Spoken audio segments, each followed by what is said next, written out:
আনুষ্ঠানিকতা ও ভোজন পর্ব শেষে আকাশ রোদকে বহন করা গাড়িটি এসে থামে আকাশের পেন্টহাউসের সামনে। এই সময়টা জুরিকের জন্য মাস সুইং ওয়েদার। এই সুন্দর জলমলে আলো বাতাস, তয়ে আকাশে মেঘের ঘনঘটা, সেই সাথে তীব্র বজ্রপাত সংযোগে বৃষ্টি। এই মুহূর্তে ঠিক তেমনি বজ্রবৃষ্টি চলমান। আকাশে গাড়ির দুই পাশে দুইজন গার্ডস এসে ছাতা মেলে দাঁড়ায়। প্রথমে আকাশ নেমে এসে চলে যায় রোদের দরজার কাছে। গার্ডস দরজা খুলে দিতে আকাশ হাত বাড়িয়ে দেয় পুতুলের মতো বউয়ের দিকে। রোদ খুবই সাবধানে লেহেঙ্গার একাংশ ধরে আর অপর হাত আকাশে হাতে রেখে গাড়ি থেকে বেরিয়ে আসে। চারপাশে ঝলমলে আলোর মধ্যেও বিদ্যুতের চমক জোরালোভাবে দৃষ্টিতে আঘাত হানছে। রোদ বরাবরই বজ্রপাতের আওয়াজে ভীত হয়। আজকেও তার বিপরীত নয়। রোদের ভিতর সন্ত্রস্ত হওয়ার কারণ বুঝতে পেরে আকাশ নিজের বাহুডোরে রোদকে আগলে নিয়ে এগিয়ে যায় এলিভেটরের দিকে। লিফটে আকাশ রোদ সহ দুজন গার্ডস। 30তম ফ্লোরে বাটন চাপতে লিফট এগিয়ে আসে। লিফটে বাটনের নাম্বার দেখে রোদ বিস্মিত হয়ে প্রশ্ন করে, 30 তলায়? এত উঁচুতে থাকেন কেন? রোদের প্রশ্নে আকাশ স্মিত হেসে বলে, আকাশ আকাশের কাছে থাকতে পছন্দ করে তাই। এত উঁচুতে অক্সিজেন আছে তো। রোদের কথায় আকাশ এবার একটু শব্দ করে হেসে ওঠে। আকাশকে এভাবে হাসতে দেখে রোদ যেন একটু গুটিয়ে যায় নিজের মধ্যে। সামনে থাকা দুজন কালো পোশাকধারী গার্ড দুটো খাম্বার মতো দাঁড়িয়ে আছে। নিশ্চয়ই তার বোকা বোকা কথাগুলো শুনেছে। ভাবতেই লজ্জায় মাথা নত হয়ে আসে রোদের। সেই সময় আকাশ রোদের কানের কাছে মুখ নিয়ে আস্তে আস্তে বলে, অক্সিজেনের ঘাটতি পড়লে আমি আছি তো। সিনেমাতে দেখোনি নায়িকার অক্সিজেন ঘাটতি হলে নায়ক কিভাবে নিজের মুখ দিয়ে অক্সিজেন দেয়? আকাশের কথায় রোদের কানজোড়া গরম হয়ে যায়। কি কথার কি মানে করে ফেলেছে ভাবতেই রোদ তরাক করে আকাশের দিকে তাকায়। ততক্ষণে আকাশ সোজা হয়ে দাঁড়িয়ে যেন কিছুই হয়নি। আকাশের দিকে তাকিয়ে রোদ মনে মনে বলে, দেখে তো মনে হয় ভাজা মাছ উল্টে খেতে পারে না, অথচ দেখো মাছকে উল্টে পাল্টে সবভাবে খেতে জানে। গিরগিটি কোথাকার। ভাবনার মাঝে লিফট এসে পৌঁছায় 30 তলায়। ডিং করে আওয়াজ করে লিফটের দরজা খুলে যায়। করিডোর পেরিয়ে রোদকে নিয়ে দরজার সামনে এসে পার্সার দিতে দরজা খুলে যায়। দরজা খুলতে ফিওনা, নিক, রাফি, অনিক এসে হাজির হয়। সকালে সমস্যারে বলে উঠে, welcome home newly married couple. চারপাশ থেকে গোলাপের পাপড়ি, সেই সাথে পার্টি পপার এর ঝিকমিক বর্ষণ। সম্পূর্ণ পেন্ট হাউস লাল সাদা গোলাপের কম্বিনেশন করে সাজানো হয়েছে। আকাশ সেদিকে এক নজর দেখে প্রশ্ন করে, এগুলো কখন করা হলো? আকাশের প্রশ্নে রাফি এগিয়ে এসে জবাব দেয়, আমরা করেছি। ভিতরে এখনো শান সাজাচ্ছে, সাথে জামশেদ ভাই আছে। তাই বলে এত কিছু কখন করলি? রাফি এবার একটু ভাব নিয়ে বলে, ইচ্ছা থাকলে উপায় হয়, বন্ধু মানলে সবই হয়। আমরা তোকে জিগরে দোস্ত ভাবি, তাই এইসব ব্যাপার না। আকাশ রাফিকে আরো কিছু বলতে যাচ্ছিল, কিন্তু মাঝে ফিওনা থামিয়ে দিয়ে বলে, সানশাইন অনেকক্ষণ বাইরে দাঁড়িয়ে আছে। আকাশ ভাইয়া ভিতরে তো আসো, চলো রুমটা দেখে তো অবাক হয়ে যাবে। ফিওনা এগিয়ে যেয়ে রোদের হাত ধরে ভিতরে নিয়ে আসে। পিছু পিছু আকাশ এগিয়ে আসে অসহায় ভঙ্গিতে। রোদ সম্পূর্ণ পেন্ট হাউসটা একবার নজর ঘুরে দেখে নেয়। রোদকে নিয়ে সোফার দিকে এগিয়ে যায় ফিওনা। সেদিকে তাকিয়েছিল রোদ। মুহূর্তেই গ্লাসে দেওয়ালে উপাসে বজ্রপাতের বিদ্যুতের ঝলকানি দেখে রোদ চমকে ওঠে। সামনে সম্পূর্ণ দেয়ালটা কাছে, যার দরুন বাইরে সব দৃশ্যই দৃশ্যমান। দোতলা সিঁড়ি দিয়ে তড়িঘড়ি জামশেদ ভাই নেমে আস্তে আস্তে বলে, এখানে না, চলো রুমে চলো। ফিওনা, রোদকে নিয়ে আসো। রোদকে সোফায় বসাতে যেও ফিওনা থেমে যায়। সকলে দৃষ্টি ঘুরে যায় জামশেদ ভাইয়ের দিকে। দ্রুত কদমে নেমে এসে সিঁড়ির কাছে দাঁড়িয়ে বলে, নতুন বর বউকে নিয়ে সোজা বাসর ঘরে চলো, আমাদের সব রেডি। উপস্থিত সকলে এই কথা উৎফুল্ল এবং খুশি হলে আকাশ বা রোদ দুজনেই যেন স্তব্ধ। এসব সাধারণ কোনো প্ল্যান ছিল না আকাশের। আকাশ এগিয়ে এসে জামশেদ ভাইকে জিজ্ঞাসা করে, এসব কেন করেছো? আমি নিষেধ করেছিলাম।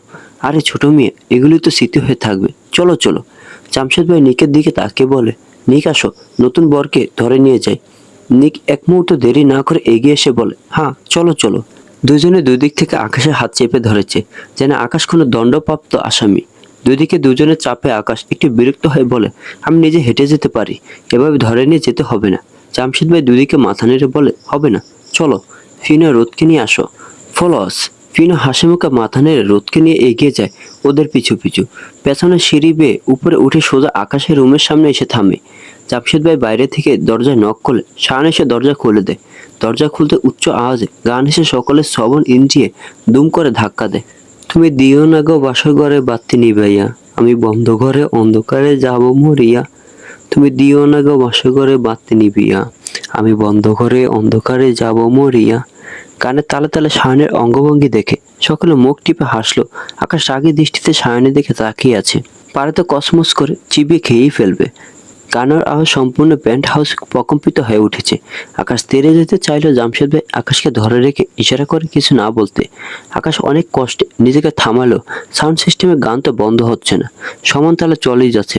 আমার বুক কাঁপে যে ধুরু ধুরু, মনে লাগে ভয়, জানি না তো আজ নিশীথে কি জানি কি হয়। আমার ইচ্ছা করে ময়ূরপঙ্খী গান শেষ হওয়ার আগে আকাশ দ্রুত পায়ে এগিয়ে যেয়ে বন্ধ করে। এত সুন্দর গানটা বন্ধ করলি কেন? সায়নের প্রশ্ন শুনে আকাশ রাগে কটমট করে বলে, এসব আলতু ফালতু গান বন্ধ না কর, সারাদিন শুনবো নাকি? বারে, তোমার ইংলিশ গানে ফাকিং চুকিং বলে তাতে দোষ নেই, বাংলায় বললেই দোষ। দুজনে বাকবিতণ্ডা। দরজার বাইরে দাঁড়িয়ে রোদ ফিওনা দেখছে। ফিওনা বেশ মজা পেল। রোদ প্রতিটি ঘটনায় লজ্জায় মিশে যাচ্ছে। মাঝে মাঝে তো মনেই হচ্ছে ধরনে তুমি দুই ভাগ হয়ে যাও, আমি তোমার মাঝে ঢুকে লজ্জা নিবারণ করি। জামশেদ ভাই আকাশ ও সায়নের মধ্যে সমঝোতা করে দুজনকে শান্ত করে। সায়ন সুযোগ পেয়ে আকাশের কানের কাছে এগিয়ে যেয়ে বলে, খেলা মাঠ সাজিয়ে দিলাম, বাকিটা তোমার কাছে। কথা বলতে দেরি, কিন্তু সায়নের প্রস্থান করতে দেরি না। দরজার কাছে এক ছুটে চলে এসে ঘুরে থাকে আকাশের দিকে। তারপর দ্রুত রোদের দিকে তাকিয়ে বলে, রোদ ভাবি, আমার তরফ থেকে বিয়ের গিফট হিসেবে এই গোলাপের বাসর। থাক থাক, থ্যাংক ইউ দিও না, রান্না করে খাইও, তাতেই হবে। আমি গেলাম, না হলে আমার আর রক্ষে নেই। শান চলে যেয়ে দুই পা পিছিয়ে এসে জোরে বলে, অল দ্য বেস্ট। আকাশ এগোতে যেও পিছিয়ে যায়। আর ফিওনা ততক্ষণে রোদকে নিয়ে এগিয়ে এসেছে। রোদকে খাটের কাছে দাঁড় করে ফিওনা বলে, এবার সবাই চলো, রাত অনেক হলো।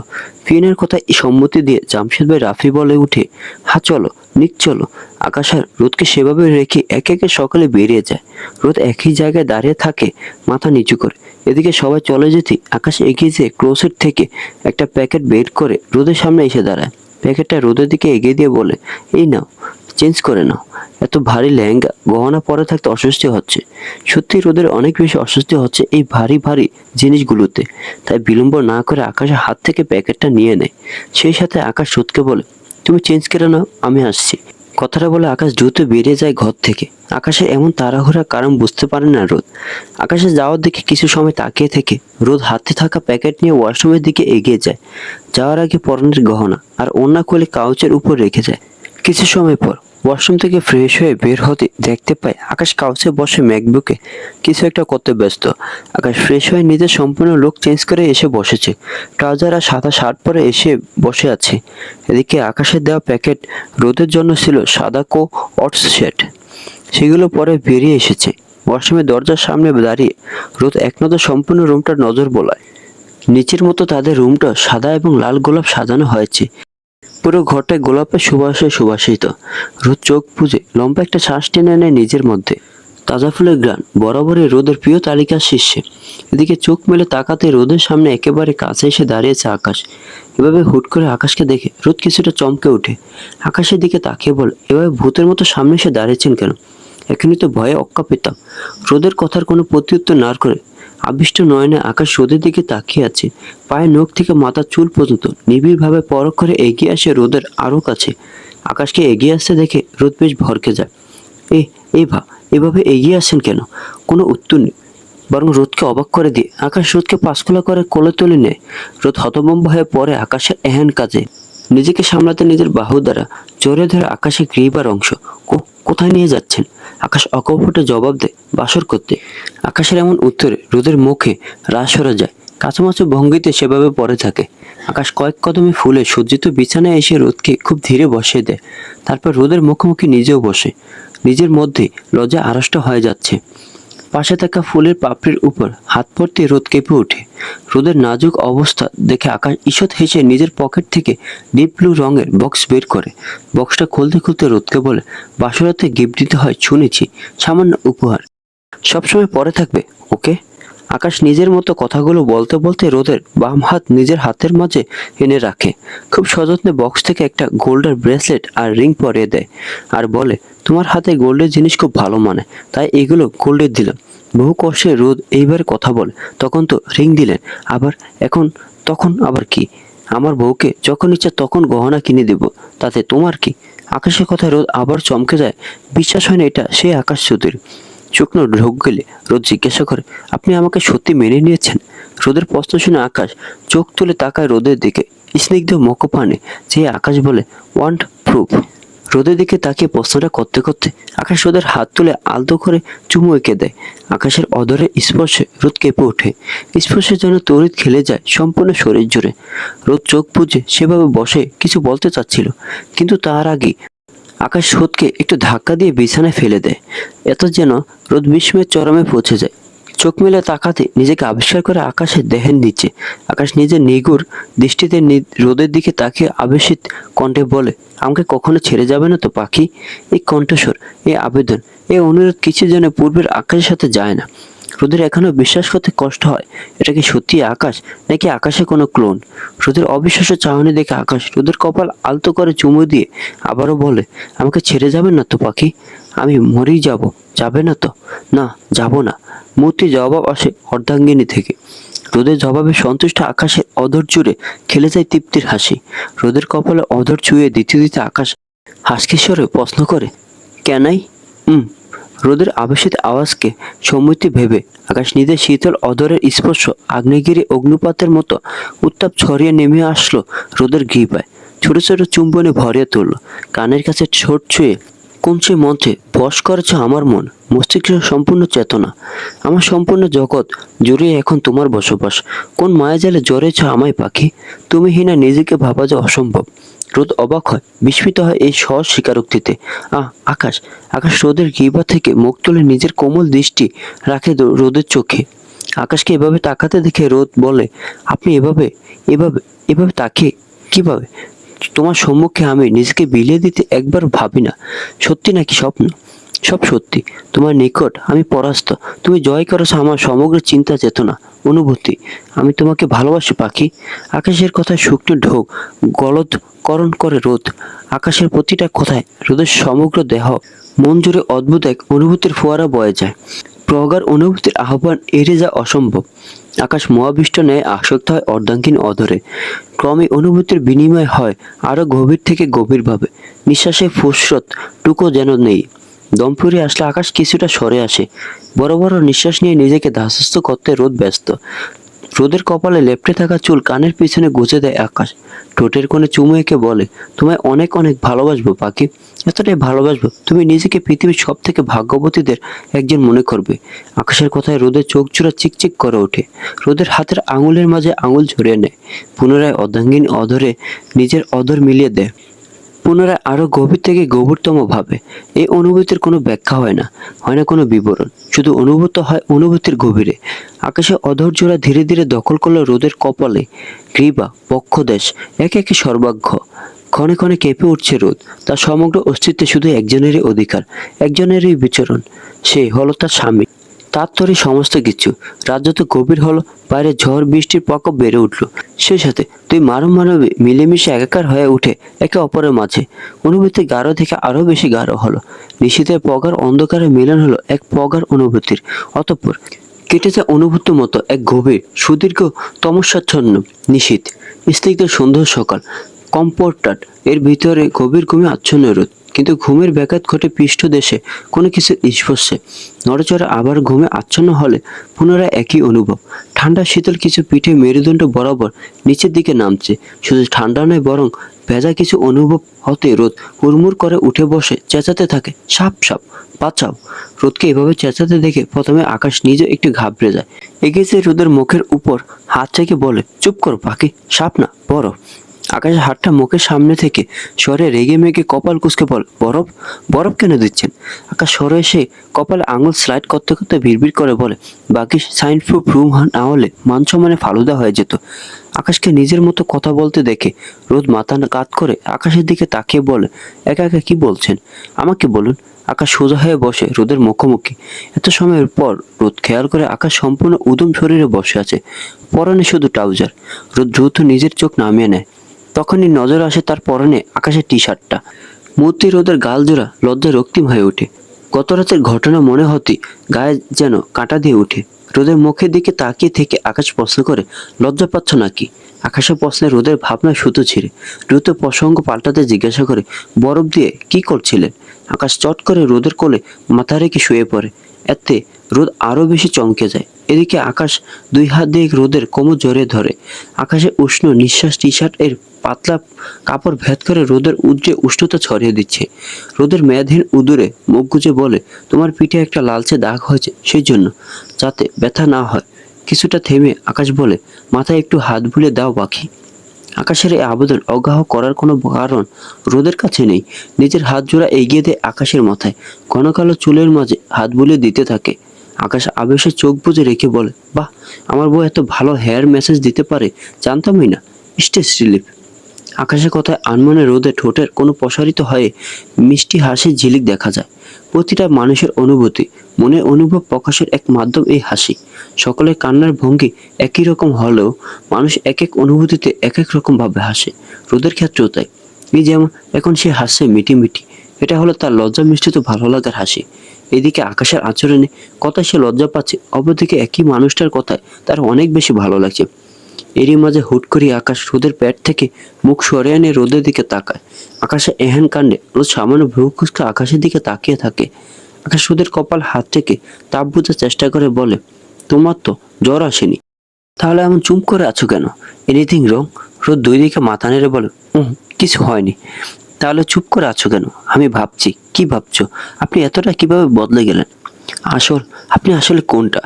প্রতিদিন যে আমাকে কন্ট্যাক্ট ম্যারেজের চুক্তির কথা বলেছিল সে, নাকি এখনকার আপনি যে আমার থেকে প্রতিশ্রুতি নিচ্ছে আমি যেন ছেড়ে না যাই? রোদে ভাবনার কথা জানতে পেরে আকাশ কিঞ্চিত বাঁকা হেসে বলে, এমন ভাবনায় ডুবে থাকা অস্বাভাবিক। কি করলে আপনার ভাবনা অবসান হবে?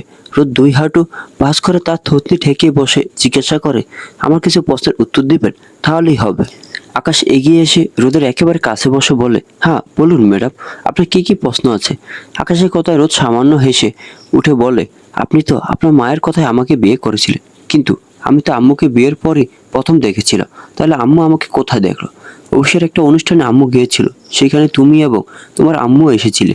মূলত সেখান থেকে তোমাকে পছন্দ করেছে, আমি এতটুকু জানি। রোদ মনোযোগের সাথে কথাটা শুনলো, তারপর আবারও জিজ্ঞাসা করলো, আপনি আমাকে হুট করে এভাবে মেনে নিলেন কেন? কি এমন হলো? আকাশ এবার দীর্ঘশ্বাস ফেলে বলে, ওয়েল, হুট করে নয়, কারোর প্রতি হুট করে অনুভূতি হয় না। সময় নিয়ে ধীরে ধীরে মনের মধ্যে সেই অনুভূতি লালিত পালিত করে পাকাপোক্ত করতে হয়। সেটা কবে থেকে করেছিলে? রোদের উৎসুক নজর দেখে মাত্রই আকাশ বুঝে যায় এই কথোপকথন দীর্ঘ হতে চলেছে। একদিনে সব না জেনে ধীরে ধীরে জানবে। এখন উঠো, রেডি হয়ে নাও। আকাশের কথায় রোদ চমকে উঠে, রেডি হব মানে কোথায় যাব? আকাশ ততক্ষণে বেড থেকে উঠে দাঁড়িয়েছে রোদের সম্মুখে। তাতেই রোদের সামনে স্পষ্টভাবে দৃশ্যমান হয় আকাশের বুক ও পেটের কাছে ফুলে থাকা অংশগুলো। হুট করে রোদের নজর ঘুরে যায় আকাশের সুগঠিত দেহের দিকে। হারমোনে নিজের দৃষ্টি বুঝে নিজের লজ্জা পেয়ে নজর সরিয়ে নেয়। আকাশ রোদের দিকে তাকিয়ে বলে, বাসিরে যেতে হবে। আকাশের কথায় রোদ চমকে উঠে বলে ওঠে, আজকে ভার্সিটি তো, পড়াশোনায় না ফাঁকি? চলো চলো। কথাটা বলতে বলতে আকাশ রোদকে পাঁচখোলা করে কোলে তুলে নেয়। আরে কি কি করছেন? কি কোথায় নিয়ে যাচ্ছেন? শাওয়ার নিতে। আমি একাই যেতে পারবো। পারবে তাই কি, একসাথে শাওয়ার নেব। রোদকে নিয়ে সোজা ওয়াশরুমে ঢুকে ঝর্ণার নিচে দাঁড়া করিয়ে পানি ছেড়ে দেয়। মুহূর্তে দুজনে ভিজে একাকার অবস্থা। পানির ধারা নেমে যাচ্ছে দুজনের দেহ জুড়ে। আকাশ আরো এক কদম এগিয়ে যেতে রোদ পিছিয়ে যায়। পিছনে দেওয়ালে ঠেকে যায় পিঠ। সামান্য দূরত্ব দুজনের মাঝে। আকাশ একবার রোদের দিকে তাকায়, পানিতে ভিজে টি শার্ট লেপতে রোদের নারী দেহের প্রতিটা ভাঁজ স্পষ্ট। আকাশের দৃষ্টি বুঝতে পেরে দ্রুত দুই হাত নিজের বুকের কাছে আগলে ধরে বলে, আমি আমি একাই পারবো, আপনি যান। রোদের কর্মকাণ্ড আকাশের ঠোঁটের কোণে দুষ্ট হাসি খেলে যায়। মাথাটা একটু নিচু করে রোদকে বলে, এখন ঢেকে কি হবে? তোমার প্রতিটা অংশ আমার মুখস্থ হয়ে গেছে। And look at all purple stain. রোদ দ্রুত নিজের গলার দিকে নজর দিতে বুঝতে পারে কোনো দাগগুলোর কথা বলছে। গলার দিকের দাগ দেখতে না পেল সেই শেখ যে ধীরে ধীরে নিজের বক্ষ নেমে গিয়েছে সেটা ভালোই বুঝতে পারে। রোদে মনে পড়ে যায় ফিউনার গলায় দেখা একই রকম দাগের কথা। সেদিন ফিউনা কেন লুকিয়েছিল জবাব না দিয়ে রোদ ভালোই বুঝতে পারে এসব দাগ দেখলে সবাই খারাপ ভাববে। খারাপ কেন ভাববে? এগুলো তোমার বরের ভালোবাসার নিশানা। আকাশের বুকে ধাক্কা দিয়ে একটু সরিয়ে নিয়ে বলে, আমি ভার্সিটি যাব না, আপনি যান। কথাটা বলে রোদ দুই পা এগিয়েছে। তৎক্ষণে আকাশ রোদের হাত ধরে টেনে নিজের কাছে এনে বলে, যাবে। আকাশের দিকে তাকে রোদ অনুরোধের সাথে বলে, আজকে না প্লিজ। তুমি যদি দাগের জন্য যাবে না ভেবে নাও, তাহলে বলে রাখি, এমন দাগ তো তোমার শরীরে প্রতিদিনই থাকবে। কতদিন বন্ধ করবে সুইট হার্ট? আকাশে হুটহাট এমন সম্বোধনে রোদ যেমন অবাক হয়, ঠিক তেমনই মনের মধ্যে অদ্ভুত অনুভূতির ঢেউ ওঠে। এমন জীবনে একটা নিজের মানুষ পাওয়া খুবই ভাগ্যের ব্যাপার। ভাগ্যের ব্যাপারে রোদ বরাবরই নিজেকে দুর্ভাগা বলেই জানে, ঠিক যেমন ঘরপোড়া গরু সিঁদুরে মেঘ দেখলে যা হয়, রোদের ভালো লাগার মধ্যে মাঝে মাঝে সেই ভয় উকি দেয় সিঁদুর মেঘ হয়ে। তারপর আকাশের প্রতিটা কথায় আচরণে নিমিষে মিলিয়ে যায় এই সব দুর্ভাবনা। একটা নিজের মানুষ আছে ভাবতে বর্ষার বেগটা আরো মজবুত হয়। গোসল করে ড্রেসিং টেবিলের সামনে বসে হেয়ার ড্রায়ার দিয়ে আপন মনে দ্রুত চুল শুকাতে রোদ ব্যস্ত। সেই কাজে এতটাই মনোযোগী, তার পায়ের কাছে ঘেঁষে একটা পানি এসে দাঁড়িয়েছে সেই খেয়াল নেই। লিও অন্য ঘরে থাকায় কালকে আর এদিকে আসতে পারেনি। আজকে আকাশে ঘরের দরজা খোলা পেয়ে সোজা ঘরে ঢুকে এসেছে। রোদের পায়ের পাতার কাছে লোমশ শরীর লাগতে রোদ এক প্রকার লাফ দিয়ে সরে আসে। হাতে থাকা হেয়ার ড্রায়ার কোনো রকমে রেখে সোজা বেডের উপর উঠে দাঁড়িয়ে লিওকে ইশারা করছে, হুশ হুর। এত উঁচুতে এটা আসলে কোথা থেকে? লিও সরে না যে উল্টে লেজ নেড়ে নেড়ে রোদের দিকে এগিয়ে যায়। বিড়াল, কুকুর, গরু, ছাগল সবকিছুতে রোদে ভয়। বিশেষ করে ওদের লোমশ শরীরের জন্য রোদের অস্বস্তি হয়। সেই কারণে এসব পানি থেকে যথেষ্ট দূরত্ব রেখে চলে। এখন এই সাদা পার্সিয়ান বিড়ালকে এগিয়ে আসতে দেখে উপায়ন্ত না পেয়ে বেডের অপর পাশ দিয়ে নেমে দরজা দিয়ে যেই বের হতে যাবে তখনই আকাশের সাথে ধাক্কা লাগে। আকাশ একেবারে রেডি হয়ে নিচে গিয়েছিল। রোদ দ্রুত আকাশের পিছনে দাঁড়িয়ে বলে, এই বিড়াল এখানে কিভাবে আসলো? ওইটাকে সরান প্লিজ। রোদের কথায় আকাশ সামনে তাকাতে দেখতে পায় লিউ বিছানার উপর দাঁড়িয়ে লেজ নাড়ছে আর নিজস্ব মিউ মিউ ভাষায় কিছু বলছে। ওর নাম লিউ, ভয় পাওয়ার কোনো দরকার নেই। লিউ কাউকে হার্ট করে না। রোদ আকাশের দিকে মাথা কাত করে তাকে জিজ্ঞাসা করে, আপনি বিড়াল পোষেন? আকাশে এবার রোদকে জবাব না দিয়ে লিউর উদ্দেশ্যে হাত বাড়িয়ে বলে, লিউ মাই বয় কাম। আকাশে এক ডাকে লিউ লাফিয়ে আকাশে কোলে চড়ে বসে। লিউ আকাশের বুকের কাছটায় মুখ ঘষতে থাকে আর অনবরত মিউ মিউ আওয়াজ করে নিজের অভিযোগ জানান দিতে থাকে। সেই সাথে আকাশ নিচে জবাব দেয়, সরি লিউ, আমি ব্যস্ত ছিলাম, তাই তোমাকে ঘরের মধ্যে রেখেছিলাম। Don't be angry my boy, look this is your mom. রোদের দিকে ইশারা করে কথাটা বলতে লিও রোদের দিকে তাকিয়ে দুইবার মিউ মিউ করে ওঠে। আকাশ রোদকে বিড়ালের মম বলে। রোদ একটু খেপে গিয়েই বলে, কি সব উল্টাপাল্টা বলছেন? আমি ওর মা কি জন্য হব? না না, আমি বিড়ালের মা না। রোদের কথায় আকাশ এবং লিও দুজনে রোদের দিকে তাকিয়ে পড়ে। আকাশ লিওর গায়ে হাত বুলিয়ে দেয় পরম স্নেহ। লিওর গায়ে মাথায় হাত বুলিয়ে দিতেই আকাশের কোলের মাঝে মিয়ে যায়। আকাশ তখন রোদকে বলে, লিওকে আমি পেয়েছিলাম রাস্তার পাশের একটা বক্সের ভিতর, একদম ছোট্ট একটা বাচ্চা। সেখান থেকে লিও আমার কাছে থাকে। এই প্যান্ট হাউসে আমি আর লিও থেকেছি বেশিরভাগ সময়। নিঃসঙ্গতায় একমাত্র সঙ্গী বলতে পারো। রোদ লিওর দিকে তাকে আকাশের সম্পূর্ণ কথা মনোযোগ দিয়ে শুনে। রোদের দিকে আকাশ লিওকে একটু বাড়িয়ে দিয়ে বলে, টাচ হিম। রোদ দুই হাত উপরে উঠিয়ে বলে, ওরে বাবা না, ওর গায়ের লোমে হাত দিলে আমার কেমন জানি গায়ে শিরশির করে। আচ্ছা সমস্যা নেই, তুমি আস্তে আস্তে অভ্যাস করে নিও। আর লিউকে ভ্যাকসিন দেওয়া আছে, চিন্তার কিছু নেই। নিচে আসো, ব্রেকফাস্ট করতে হবে। রোদকে কথাগুলো বলে আকাশ লিউকে কোলে তুলে নিয়ে বেরিয়ে যায়। দরজাটা বন্ধ হতে কিছুক্ষণ স্থির দাঁড়িয়ে থাকে রোদ। তারপর নিজের অজান্তেই ঠোঁটের কোণে হালকা হাসি ফুটে ওঠে। মনে মনে বলে, মানুষ এড়িয়ে চলে আকাশ চৌধুরী, অথচ একটা ছোট্ট বিড়ালকে ঘিরে তার এই অদ্ভুত মায়া। আবার নাকি বিড়ালের বাবা, ভাবলেই অবাক লাগে। নীলা সাদার মিশেলে কোয়ার্ট সেটটা পরা আয়নার সামনে নিজেকে একবার দেখে নেয় সে। সাজগোজে বাড়াবাড়ি কিছু নেই, তবুও তার সরার উপস্থিতিতে একটা আলাদা আবেগ ছড়িয়ে পড়ে। সব গুছিয়ে ধীর পায়ে নিচে নেমে আসে রোদ। নিচে নেমে কিচেনের পাশের বার স্টুলে বসে থাকা সায়ন ও আকাশকে দেখতে পায়। আশেপাশে নিক ফিউনাকে না দেখে রোদ জিজ্ঞাসা করে, নিক ফিউনা কোথায়? রোদের গলা পেয়ে সায়ন ও আকাশ দুজনে ঘুরে তাকায়। রোদকে দেখে সায়ন 32 পাটি দাঁত বের করে হেসে বলে, গুড মর্নিং ভাবি, কেমন অনুভব হচ্ছে?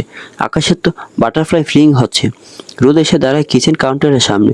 আকাশ একটা টুল এগিয়ে দেয় আর ইশারা করে বসতে বলে। রোদ টুলের উপর বসে সায়নকে জিজ্ঞাসা করে, বাটারফ্লাই ফিলিং আবার কি? হাতে থাকা স্যান্ডউইচে একটা বাইট দিয়ে খেতে খেতে জবাব দেয়, এই যে মনের মধ্যে সর্বাঙ্গে প্রজাপতি উড়ে বেড়ানোর মতো অনুভূতি, এটাই হলো বাটারফ্লাই ফিলিং। সবই বুঝলাম, কিন্তু নিক ফিওনা কোথায়? ওদের প্রেজেন্টেশন আছে, তাই সকাল সকাল চলে গিয়েছে। রোদের প্লেটে স্যান্ডউইচ আর সালাদ তুলে দিতে দিতে আকাশ কথাটা বলে। কালকের এমন হইহুল্লোর পরিবেশ মুহূর্তে এমন চুপচাপ হয়ে যাওয়ায় পুরো পেন্ট হাউস একেবারে নিঃশব্দ হয়ে পড়েছে। রোদকে অন্যমনস্ক দেখে সায়ন বলে ওঠে, ভাবি তোমার জন্য একটা গুড নিউজ আছে। কি নিউজ? সায়ন বেশ গদগদ ভাবে বলে, তোমার ওই যে বান্ধবী ঝর্ণা। রোদের মুখে খাবার থাকায় ছোট করে বলে, হুম। আমরা খুব শীঘ্রই বিয়ে করব, তোরা না সব ফাইনাল। শায়নের কথা শুনে রোদের খাওয়া বন্ধ হয়ে যায়। মুখের মধ্যে থাকা খাবারগুলো কোনো রকমে গলৎকরণ করে বলে ওঠে, মানে? রোদের এমন প্রতিক্রিয়ায় শায়ন নিজে একটু বিপাকে পড়ে যায়, তবুও ধীরে ধীরে বলে, রাফির বিয়েতে দেখে আমার ওকে পছন্দ হয়েছিল। সেখান থেকে একদিন কলেজে যে কথা বললাম, ব্যাস।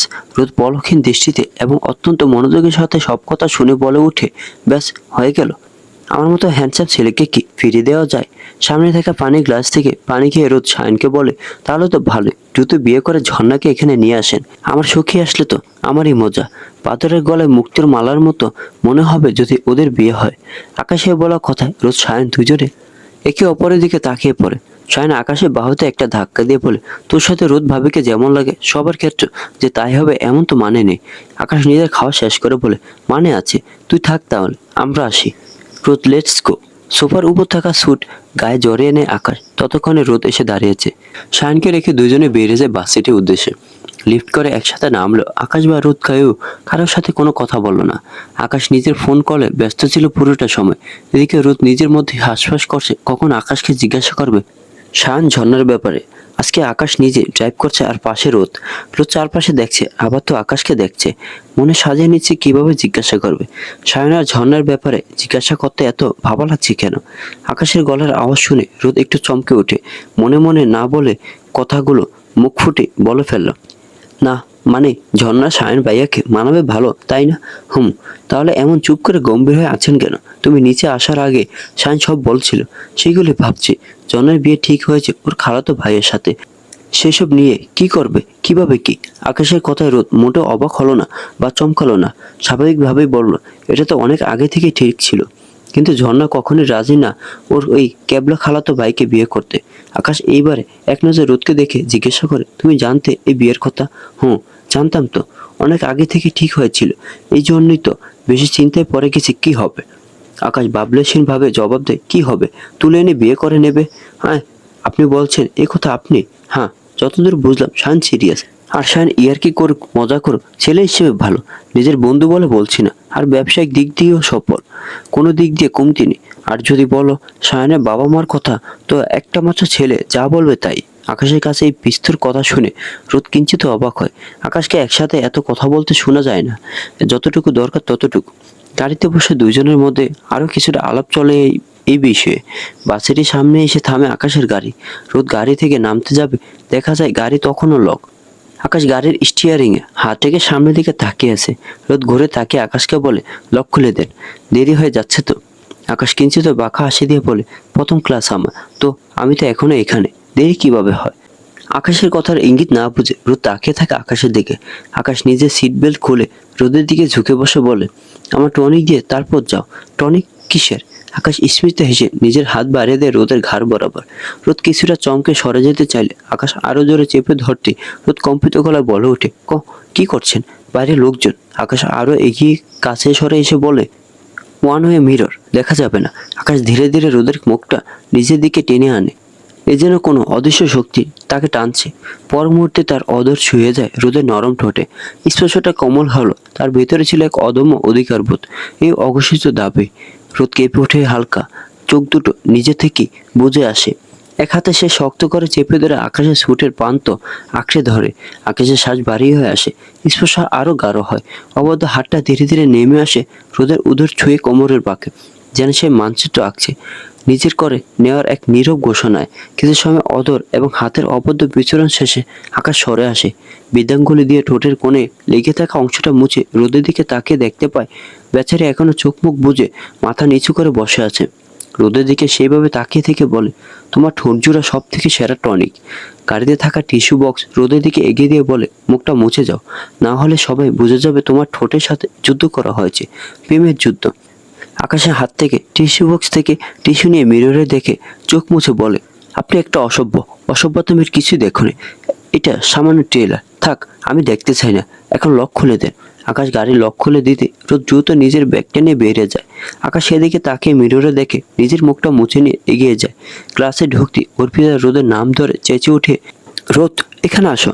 অর্পিতার দিকে তাকে মিষ্টি একটা হাসি দিয়ে রোদ এগিয়ে যায়। অর্পিতা সরে যে রোদকে বসতে দেয়। অর্পিতার পাশে বসে রোদ জিজ্ঞাসা করে, আসনি কেন? তোমাকে এতবার করে বললাম আসতে। বেঞ্চে হাত থেকে তারপর মাথা ঠেকিয়ে রোদের দিকে তাকিয়ে বলে, আমার শরীরটা ভালো ছিল না গো, না হলে এই সুযোগকে মিস করে। কি হয়েছে? তেমন কিছু না, আমার পিরিয়ডের সময় একটু বেশি পেইন হয়, তাই জ্বর চলে আসে। রোদ উদ্বিগ্ন হয়ে জিজ্ঞাসা করে, এখন কেমন আছো? এতক্ষণ ভালো ছিলাম না, তোমাকে দেখে ভালো আছি। এই যে শুধু বাংলায় কথা বলছি, এতেই ভালো লাগছে। জানো, আমি মাকে তোমার কথা বলেছিলাম। মা বলেছে সামনে ছুটি হলে তোমাকে আর আমাকে একসাথে কলকাতা যেতে। তা যাওয়া যাবে। আমার খুব ইচ্ছা আগ্রার তাজমহল দেখার, তারপর দার্জিলিং যাওয়ার। এত সুন্দর জায়গা তোমাদের দেশে। কবিতা সোজা হয়ে বসে বলে, আগ্রায় আমার মামা থাকে, তোমাকে নিয়ে যাব। আর কথা শেষ হওয়ার আগেই আকাশ ক্লাসরুমে প্রবেশ করে। দ্রুত সকলের সাথে উঠে দাঁড়ায় অর্পিতা এবং রোদ। Sit down. আকাশের কথার সাথে সকলে বসে যায়। গায়ে স্যুট খুলে এসেছে আকাশ, শার্টের হাতা ফোল্ড করা কিছুটা, গলায় কালো রঙের টাই ঝুলছে। অর্পিতা আকাশের দিকে তাকে রোদের কানে কানে বলে, আমি কি এখন স্যার বলবো নাকি জিজু বলবো? অর্পিতার কথা রোদ ওর দিকে তাকে বলে, এখানে তো আমারই স্যার, তাহলে তোমার তাই। আকাশ ক্লাসে ঢুকে দেখে নিয়েছিল রোদ কোথায় বসেছে। ক্লাস শুরু করবে তার আগে রোদকে কথা বলতে দেখে আকাশের ভ্রুজোড়া কিঞ্চিত কুঁচকে যায়। ডেস্কের সামনে এসে হেলান দিয়ে দাঁড়িয়ে বলে ওঠে, Mrs Akash Chowdhury, pay attention in class. রোদের কথা মুহূর্তে থেমে যায়। আকাশে বলা একটা কথাই যেন ক্লাসে বুম ব্লাস্টের মতো কাজ করলো। ক্লাসের সকলে আকাশের দৃষ্টি অনুসরণ করে পিছনে তাকায়। আকাশের দৃষ্টি সোজা রোদের দিকে নিবদ্ধ। সেই দৃষ্টি বুঝতে পেরে রোদ দ্রুত সোজা হয়ে বসে সামনের দিকে তাকায়। মূর্তি চাপা গুঞ্জনে শোনা যায় সম্পূর্ণ ক্লাস জুড়ে। ক্লাসে গুঞ্জনটা অনেকটা মোচাক নাড়া দিলে যেমন শব্দ ওঠে তেমন শোনায়। রোদ আড়ষ্ট হয়ে নিজের জায়গায় বসে আছে, কোনো দিকে না তাকানোর সাহস পাচ্ছে, আর কোন দিকে সে দেখছে। Everyone pay attention in class. আকাশের কথায় ক্লাসে পিনপত নীরবতা নেমে আসে। সবাই যেমন ছিল সেভাবে সামনের দিকে মনোযোগী হয়। সবটাই স্বাভাবিক। আকাশ নিজের মতো ক্লাস নেওয়া শুরু করলে বোঝার উপায় থাকে না একটু আগে এই ক্লাসরুমে চাপা গুঞ্জন চলছিল। রোদ চাইলেই ক্লাসে মনোযোগী হতে পারছিল না। আশেপাশে সবাই কি বলবে বা এতক্ষণে তারা কি ভাবছে ভেবে রোদে অস্বস্তি হচ্ছে, তবু অনেকটা অমনোযোগী ভাবে ক্লাসটা শেষ করে। আকাশ ক্লাস নেওয়ার মাঝে খেয়াল করেছে রোদে অন্যমনস্ক ভাব। কয়েকবার চোখাচোখি হলে রোদ তাৎক্ষণিক চোখ সরিয়ে নিয়েছে। এটা অবশ্য আকাশ বেশ অবাক হয়েছে। ভুল কিছু তো বলেনি, তাতে এত অস্বস্তিতে পড়ারই বা কি আছে। ক্লাস টাইম শেষে আকাশ বেরিয়ে যেতে দুইটা মেয়ে এগিয়ে এসে রোদকে জিজ্ঞাসা করে, আর ইউ এসি স্যার ওয়াইফ? রোদ মেয়ে দুইটার দিকে তাকিয়ে বলে, ইয়েস আই এম। রোদের উত্তর শুনে মেয়ে দুইটা একে অপরের দিকে তাকিয়ে প্রথম মেয়েটা বলে, that's great, you are very lucky to have such a man as a husband, best of luck dear. সেই সাথে পাশে থাকা মেয়েটা হাত বাড়িয়ে বলে, অ্যামিলিয়া। রোদ হাত মিলিয়ে হাসি মুখে জবাব দেয়, রোদ। এমিলিয়া দেখা দেখি পাশের মেয়েটা হাত বাড়িয়ে দেয়, ইসাবেল্লা। এমিলিয়া আর ইসাবেলা কিছুটা সময় দাঁড়িয়ে রোদ আর অর্পিতার সাথে কথা বলে। দুজনে বেশ ভাব জমে নেয় রোদের সাথে। এদিকে অর্পিতার কেন জানি মেয়ে দুটোর শেষে মিষ্টি কথা পছন্দ হচ্ছে না। এমিলিয়ার ইসাবেলা চলে যেতে অর্পিতা রোদের হাত ধরে টেনে বসিয়ে বলে, মেয়ে দুটার উদ্দেশ্য ভালো ঠেকছে না। তুমি ওদের সাথে নিজের ব্যাপারে কিছু বলবে না কেন? হঠাৎ করে এমন বলছো কেন? অর্পিতা একটু ঝুঁকে ফিসফিসিয়ে বলে, আমার মা বলে গোড়ারা বিশ্বাসঘাতক হয়। 200 বছর আমাদের কিভাবে শাসন করলো। অর্পিতার কথায় রোদ ফিক করে হেসে দেয়। রোদকে হাসতে দেখে অর্পিতা একটু ভ্রু কুঁচকে রোদের দিকে তাকায়। তার এত সিরিয়াস কথায় হাসতে দেখে গাল ফুলিয়ে বলে, তুমি হাসছো? আমি সিরিয়াস। রোদ অর্পিতার রাগ বুঝতে পেরে অর্পিতার পিঠে হাত বুলিয়ে বলে, ওরে সোনাটা রাগ করে না, ঠিক আছে আমি মানছি, কিন্তু তুমি যাদের কথা বলছো তাদের দেশে তুমি এসেছো, মিথ্যে তো হবেই। অর্পি মাথা নেড়ে সম্মতি জানিয়ে বলে, ঠিক বলেছো, কিন্তু সাবধানে থাকতে হবে। অর্পিতা অনাড়ম্বর কথা আর শিশুসুলভ সরলতায় রোদের সবচেয়ে বেশি টানে, কারণ মানুষের সহজ সরল কথা আর বেদাহীন আচরণেই রোদের ভালো লাগে সবচেয়ে বড় কারণ। ক্লাস শেষে নিক ফিওনার সাথে দেখা করে বাচ্চাটি গেটের কাছে এসে দাঁড়িয়েছে রোদ। মূলত আকাশ তাকে এখানে দাঁড়াতে বলেছে, একসাথে বাড়িতে ফিরবে বলে। গেটের বাইরে সারি সারি গাড়ি আনাগোনা, ছাত্রছাত্রীদের ভিড়, বেশি আছে অস্পষ্ট কথাবার্তার শব্দ। এখন বেশ আরামদায়ক আবহাওয়া বিরাজমান। বাইরে ঝিরিঝিরি বাতাসে হালকা শীত অনুভব হলো, সেটা আরামদায়ক এবং সহনীয়। সাদা নীলে মিশেল জামা পরায় রোদকে দেখে মনে হচ্ছে এক টুকরো মেঘ। বেশিক্ষণ অপেক্ষা করতে হয় না রোদকে, তারই মধ্যে আকাশ এসে উপস্থিত হয়। কয়েক মুহূর্তের মধ্যে আকাশে কালো গাড়িটা ধীরে এসে থামে গেটের সামনে। ড্রাইভিং সিট থেকে দরজা খুলে নামতে আকাশকে দেখা যায়। সাদা শার্টের হাতা কোণী পর্যন্ত গোটানো, গলায় টাইয়ের নটটা ঢিলে করা দেওয়া, চোখে মুখে সেই চিরচেনা স্থিরতা। অথচ রোদকে দেখার সঙ্গে সঙ্গে সেই স্থিরতায় নরম এক পরিবর্তন আসে। পাশের দরজা খুলে রোদের দিকে তাকিয়ে বলে, ম্যাডাম উঠে বসেন। রোদ এক মুহূর্তে আকাশের দিকে তাকিয়ে থেকে ধীরে উঠে বসে। রোদ উঠে বসতেই আকাশ গাড়ির দরজা টেনে বন্ধ করে নিজে গিয়ে ড্রাইভিং সিটে বসে পড়ে। গাড়ি আপন গতিতে এগিয়ে চলেছে। বাইরে শহরে আলো ছায় পিছনে সরে যাচ্ছে, আর ভেতরে জমে উঠছে অদ্ভুত নীরবতা। আকাশের দৃষ্টি স্থির সামনের রাস্তার দিকেই, অথচ রোদ বারবার আর চোখে তাকে দেখছে। আজ মানুষটাকে কেমন এলোমেলো লাগছে, চোখে মুখে ক্লান্তি এবং চিন্তার ছাপ, নিজের মনে উচ্চারণ আর ধরে রাখতে না পেরে রোদ ধীরে জিজ্ঞেস করে, আপনার কি শরীর খারাপ লাগছে? প্রশ্নটা শুনে আকাশ এক ঝলক তার দিকে তাকিয়ে আবার রাস্তার দিকে চোখ ফেরায়। ঠোঁটের কোণে হালকা রেখা টেনে বলে, মনে হচ্ছে।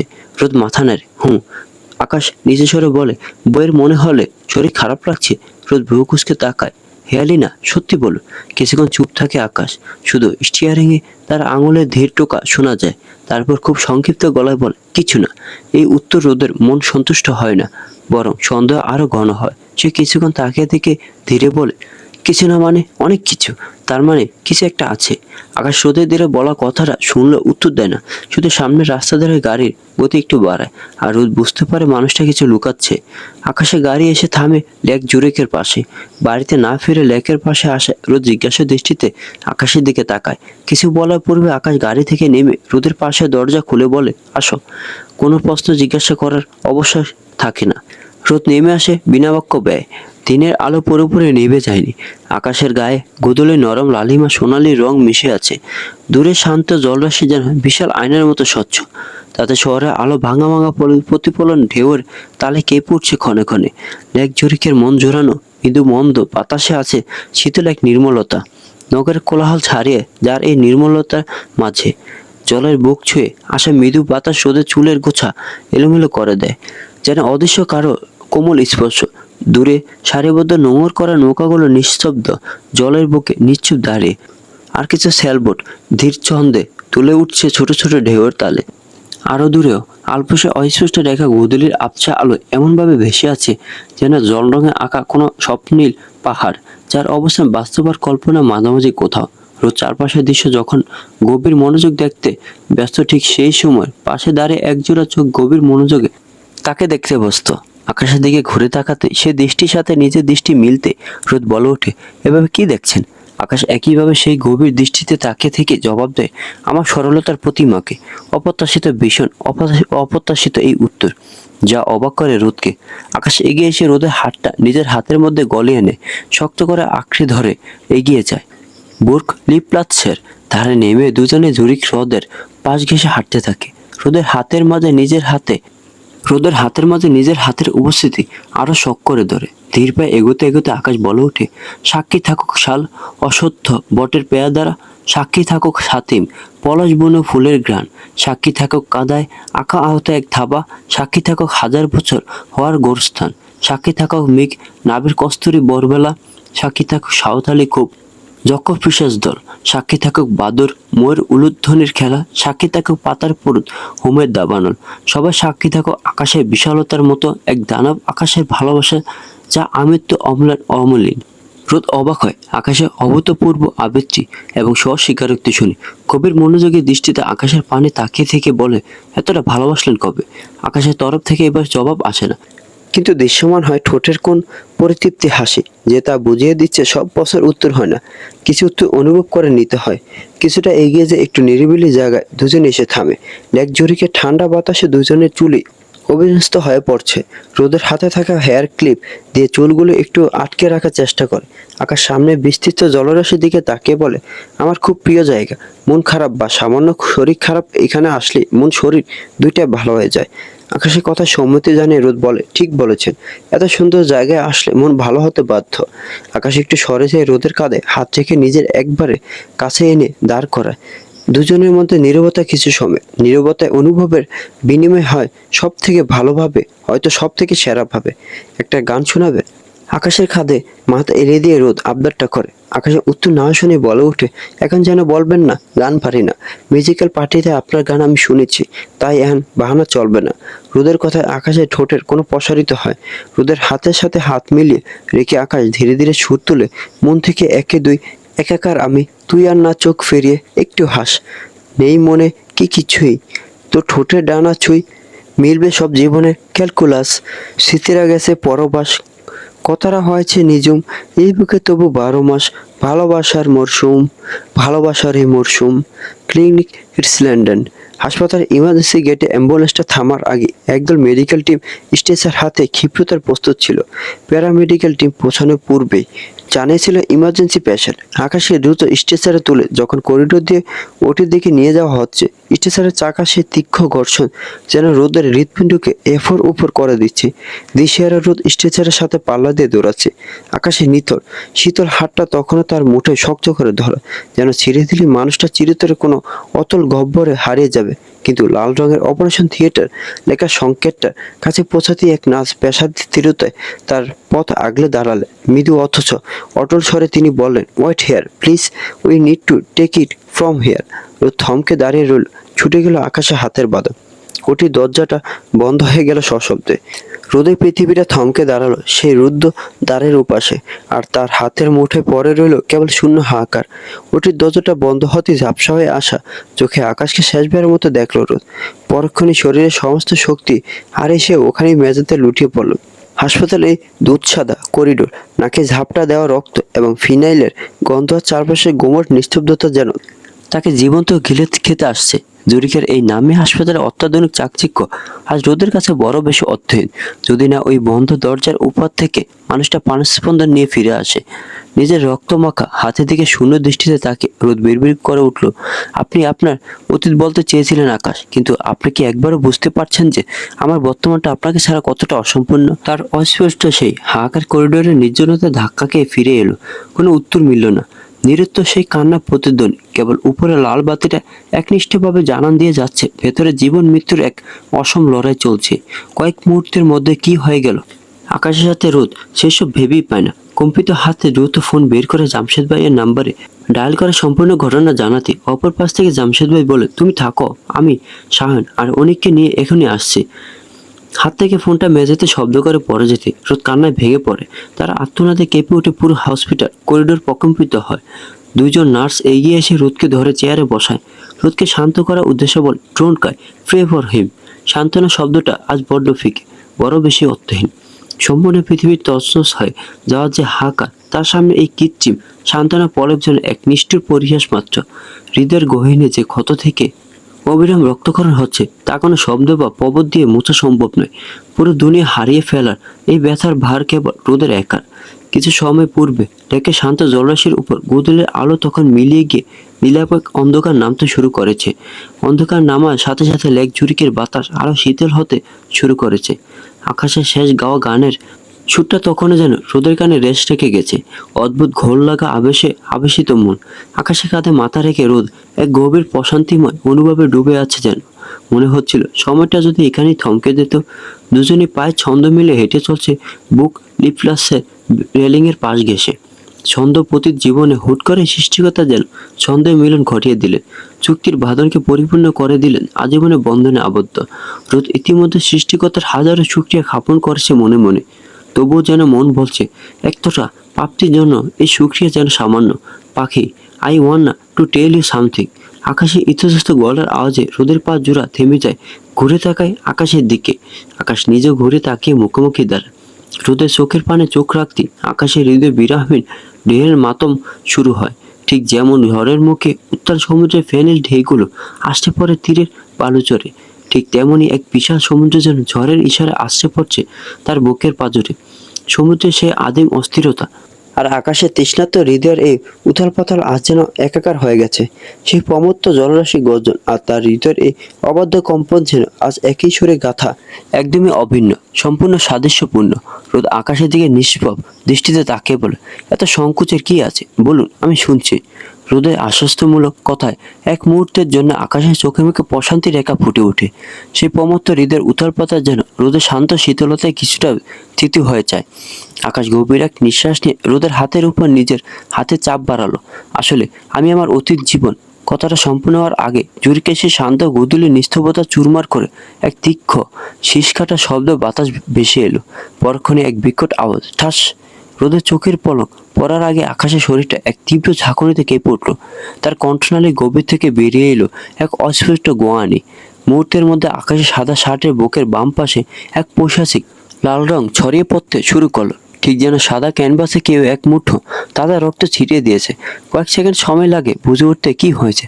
আকাশের চোখের মণি দুটো এক মুহূর্তে যেন স্থির হয়ে যায়। ব্যথায় তার চোয়াল শক্ত হয়ে এলো, কপালে ফুটে উঠল নীল শিরা। শরীরটা টাল সামলাতে না পেরে সামনের দিকে ঝুঁকে পড়ল।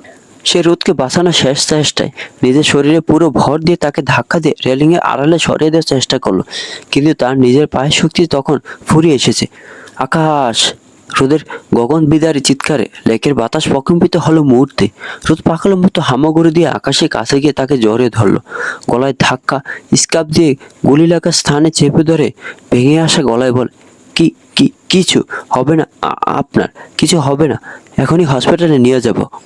কান্নায় জড়িয়ে যায় কথাগুলো। ধীরে ধীরে নিস্তেজ হয়ে পড়ছে আকাশের চেতনা। কিছু বলতে যেও পারল না, ততক্ষণে ঠোঁটের কোণ দিয়ে সরু এক চিকন ধারার রক্ত গড়িয়ে পড়ল। আকাশের যে দৃষ্টিতে একটু আগে উত্তাল সমুদ্রে ঢেউ ছিল, সেই দৃষ্টি এখন ঝিমিয়ে আসা প্রদীপের মতো ম্লান। ঝাপসা চোখে সে একবার রোদের দিকে তাকানোর চেষ্টা করলো। সেই দৃষ্টিতে কোনো ভয় নেই, আছে শুধু রোদকে একা ফেলে যাওয়া এক বুক হাহাকার। চারপাশে লোকজনের চিৎকার আর দৌড়াদৌড়ি শুরু হয়ে গেছে। রোদ বুঝতে পারলো না কি করবে। তার মস্তিষ্ক তখন কাজ করা বন্ধ করে দিয়েছে, অসহায়ত্ব গ্রাস করছে। কিন্তু এই মুহূর্তে ভেঙে পড়া মানে আকাশের সব থেকে বড় ক্ষতির প্রবল সম্ভাবনা। হঠাৎ তার মনে পড়লো জুরিকের ইমার্জেন্সি নম্বরের কথা। কাঁপতে কাঁপতে ব্যাগ থেকে ফোন বের করে সে দ্রুত ডায়াল করলো 144। Help, please help, Lake Zurich, boat লিফ্লাটস, সামান শুট মাই হাজব্যান্ড, দ্রুত অ্যাম্বুলেন্স পাঠান। রোদ বাংলায় আর ইংরেজিতে মিলিয়ে চিৎকার করে উঠল। কান্নায় বুক ভেঙে আসে রোদের। আকাশের গালে হাত থেকে অবিরত ডেকে চলেছে, আকাশ, আকাশ, অ্যাম্বুলেন্স চলে আসবে, প্লিজ আমাকে ছেড়ে যাবেন না, যাবেন না। নিভু নিভু দৃষ্টিতে রোদের ঝাপসা অবয়বটা চোখে ভাসছে।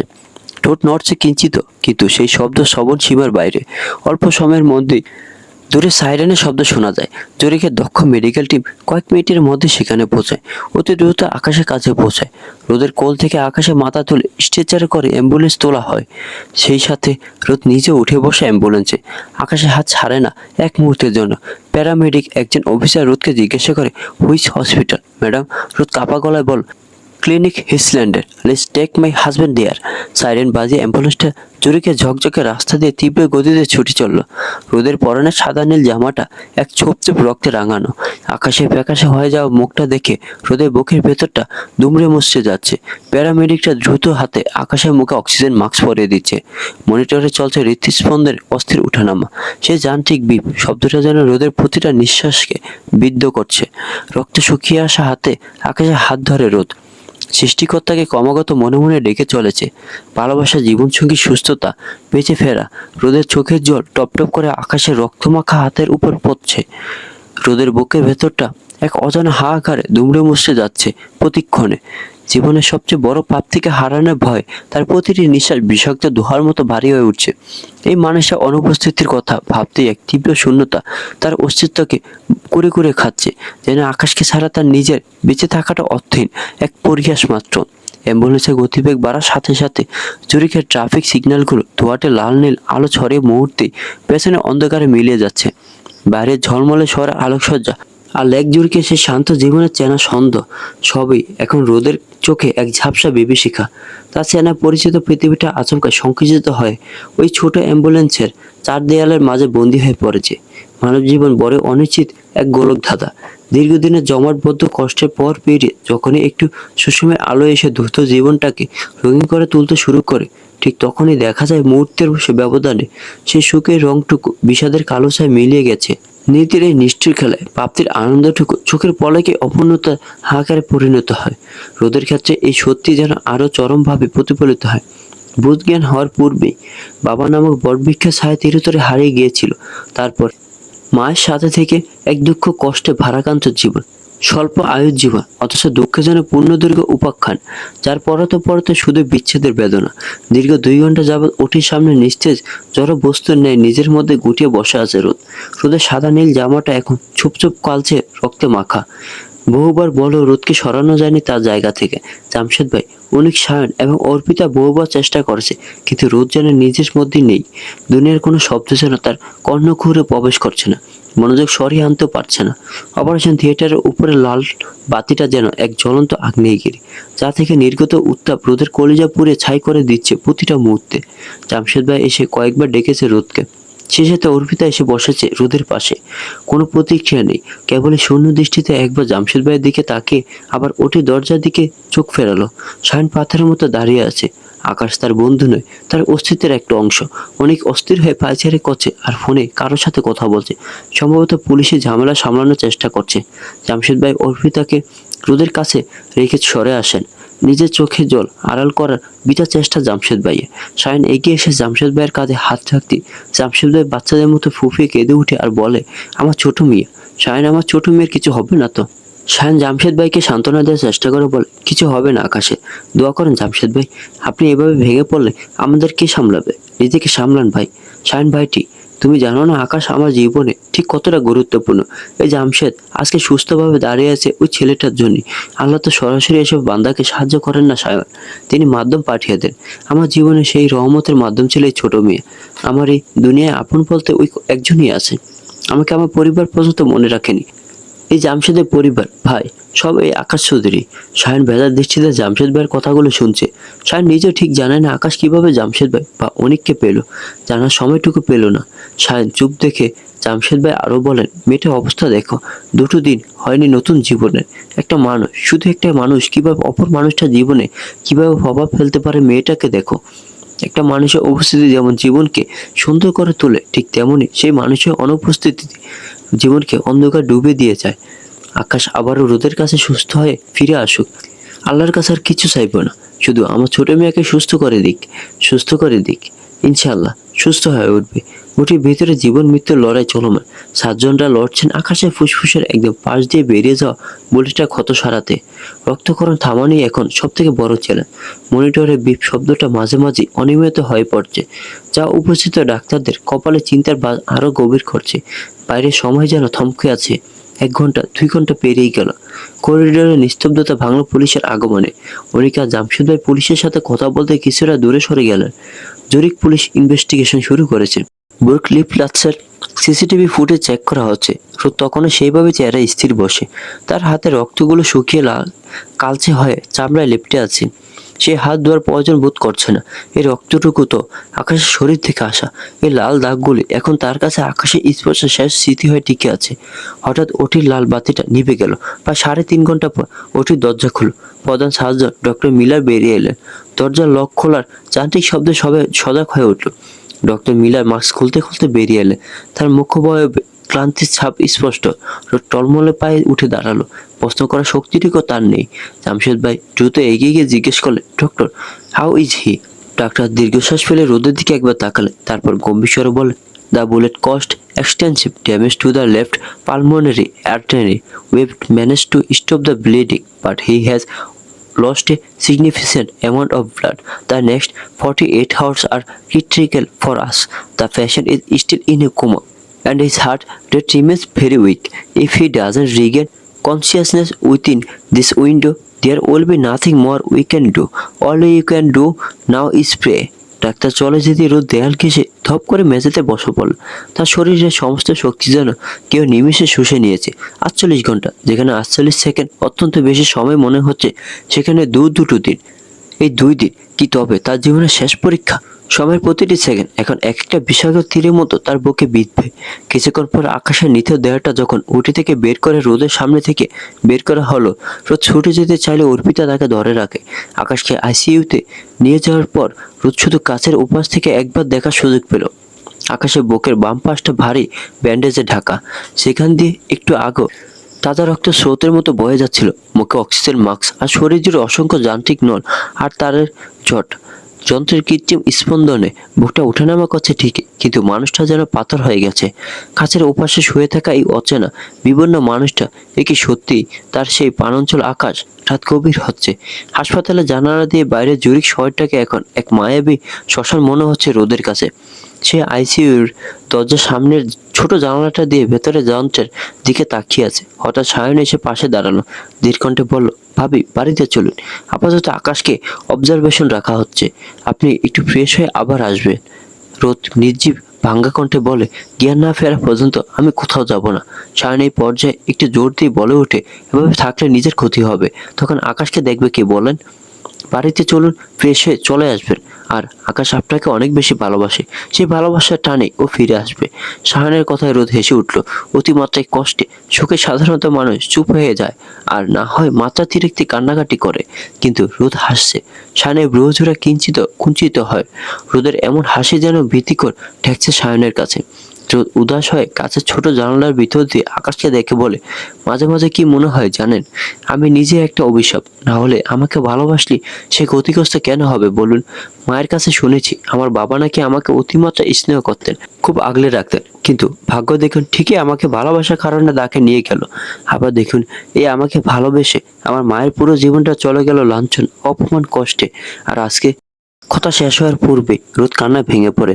শায়ান ঠিক বুঝে উঠতে পারে না সে রোদকে কি বলে বা কিভাবে সান্ত্বনা দেবে। এই শোকের কোনো সান্ত্বনা হয় না। অর্পিতা জামশেদ ভাইয়ের সাথে নিচে ক্যান্টিন থেকে রোদের জন্য সামান্য খাবার আর পানি এনেছে। যদিও সেই খবর গলৎকরণ করার সম্ভাবনা শূন্য, তবুও লিফটে উঠতেই জামশেদ ভাইয়ের ফোন বেজে ওঠে। পকেট থেকে বের করতে দেখা যায় আফজাল চৌধুরীর ফোন। যে ভয়টা এতক্ষণ জামশেদ ভাই পেয়েছিল ঠিক তাই হলো। ভেবেছিল আর একটু সময় নিয়ে জানাবে, কিন্তু তার আগেই আফজাল চৌধুরীর ফোন। কিছুক্ষণ ফোনের দিকে তাকিয়ে থেকে ফোন রিসিভ করে জামশেদ ভাই। যত যাই হোক সত্যিটা জানাতে হবে। ফোন রিসিভ করে সালাম দিতে অপর পাশ থেকে সালামের জবাব দিয়ে আফজাল চৌধুরী বলে ওঠেন, রোদের মা রোদের সাথে কথা বলবে। আমি একটা নাম্বার দিচ্ছি, ফোন দিয়ে কথা বলাই দাও। আর হ্যাঁ, আমি রাতের ফ্লাইটে রওনা দিচ্ছি। জামশেদ ভাই শুকনো ঢোক গিলে বলে, ঠিক আছে, সাবধানে আসবেন। আমি এয়ারপোর্টে গাড়ি পাঠিয়ে দিব। এতটুকু কথা শেষেই ফোনের লাইন কেটে যায়। পর মুহূর্তে মেসেজে একটি নাম্বার আসে। ততক্ষণে লিফট এসে থেমেছে। লিফট থেকে নেমে জামশেদ ভাই নাম্বারে ডায়াল করতে করতে এগিয়ে যায় রোদের কাছে। কয়েকবার রিং হতে ফোন রিসিভ হলে জামশেদ ভাই রোদের দিকে ফোন এগিয়ে দিয়ে বলে, রোদ বোনটি, তোমার মা কথা বলবে না। রোদ চোখ মুছে ঘুরে তাকিয়ে জামশেদ ভাইয়ের হাত থেকে ফোনটা নিয়ে কানে ধরে। আইসিইউর সামনে থেকে সরে এসে একটু সাইডে রাখা ওয়েটিং চেয়ারে বসে। রোদ, ঠিক আছিস মা? জাহানারা বেগমের কথায় রোদ যেন সম্পূর্ণ ভেঙে যায়। ফোন কানে ধরে রেখে অজোরে কান্না করতে থাকে আর বলে, আম্মু, ও আম্মু, ওনার কিছু হয়ে গেলে আমার কি হবে আম্মু? আমি কি নিয়ে বাঁচবো আম্মু? আমার জীবনটা এমন কেন আম্মু? তুমি তো গল্প করছো কত নানা ভাইয়ের, আব্বুর, তুমি তো তাদের পেয়েছো আম্মু। আমি তো আমার আব্বুকে পাইনি। এখন নিজের স্বামীকে পেয়েও হারিয়ে ফেলি। আমি কিভাবে বাঁচবো আম্মু? বলো না আম্মু।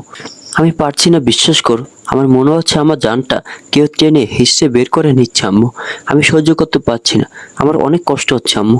মেরে আমার আর্তনাদ শুনে জাহানারা বেগম অপর পাশ থেকে মুখ চেপে কান্না সংবরণের চেষ্টা করেন। রোদের কাছে ভেঙে পড়লে মেয়েটা আরো শেষ হয়ে যাবে ভেবে জাহানারা বেগম বলেন, রোদ মারে, জীবনটা তো পরীক্ষা, ধৈর্যের পরীক্ষা। ধৈর্য ধরে আল্লাহকে ডাক মা, কিছু হবে না। আকাশে সুস্থ করে ফিরিয়ে দেবেন ইনশাআল্লাহ। রোদের কান্নার বেগ যেন আরো বৃদ্ধি পেল। আমি ধৈর্য ধরতে পারছি না আম্মু। আমি তো তোমার মতন ধৈর্যশীল হতে পারছি না। বারবার এত পরীক্ষা আমার সাথেই কেন? আমার ভাগ্যে কি এতটুকু প্রাপ্তি আল্লাহ লিখে নাই আম্মু? আমার বুকের ভিতরে জ্বলে যাচ্ছে আম্মু। বিশ্বাস করো, কত রক্ত ওর বুক থেকে বের হয়েছে আম্মু। তুমি জানো না, রক্তে ভেসে গেছে সমস্ত বুকটা। আম্মু, ওর কত কষ্ট হয়েছে, কত কষ্টই না হয়েছে। রোদের প্রতিটা আর্তনাদ কাটার মতো বিচ্ছে জাহানারা বেগমের বুকে। মন চাইছে মেয়েকে জড়িয়ে ধরে বুকের মাঝে আগলাতে, কিন্তু সে তো সম্ভব নয়। নিজেকে স্বাভাবিক রাখার আপ্রাণ চেষ্টা করছেন জাহানারা বেগম। স্বাভাবিক গলায় রোদকে বলেন, রোদ মা, আমার কথা শোন। এভাবে নিজেকে দুর্বল করে ফেললে আকাশকে কে দেখবে? নিজেকে শক্ত করে আকাশে খেয়াল রাখ। নামাজ পড়ে আল্লাহর কাছে নিজের স্বামীকে সুস্থভাবে ফিরে পাওয়া দোয়া কর। অতিমাত্রায় কান্না করার দরুন রোদের ভেসকি উঠছে থেকে থেকে। সেই টানে বুকটা যেন ভেঙে আসছে তার। কথা বলার মতো সামান্য শক্তিটুকু অবশিষ্ট নেই। ওপাশে জাহানারা বেগম অস্থির হয়ে বারবার ডাকছেন, রোদ, কিরে কথা বলছিস না কেন? কিন্তু রোদের কণ্ঠনালী যেন কে চেপে ধরেছে। কান্নার রুদ্ধ গলার অস্পষ্ট শব্দ ছাড়া কোনো কথাই বেরোচ্ছে না। এক পর্যায়ে রোদের হাত নিস্তেজ হয়ে এলো। আঙুলের বাঁধন আলগা হতেই ফোনটা মেঝেতে বিকট শব্দে আসছে পড়ল। সেই তীক্ষ্ণ শব্দে উপস্থিত সকলের দৃষ্টি মুহূর্তেই ঘুরে গেল রোদের দিকে। কিন্তু রোদ তখন আর কাউকে দেখছে না। তার চোখে মনে স্থির হয়ে আসছে। চোখের সামনে দাঁড়িয়ে থাকা মানুষগুলো কেমন অস্পষ্ট আর আবছা ছায়ার মতো ঠেকছে। কানের ভেতরে এক অদ্ভুত ভৌ ভৌ শব্দে বাকি সব আজ ম্লান হয়ে এলো। রোদ চেয়েছিল শক্ত হয়ে বসে থাকতে, কিন্তু শরীরের সমস্ত শক্তি যেন নিমিষে কর্পূরের মতো উবে গেল। এক মুহূর্তের জন্য তার পা টলল, মাথাটা একপাশে ঝুলে পড়ল।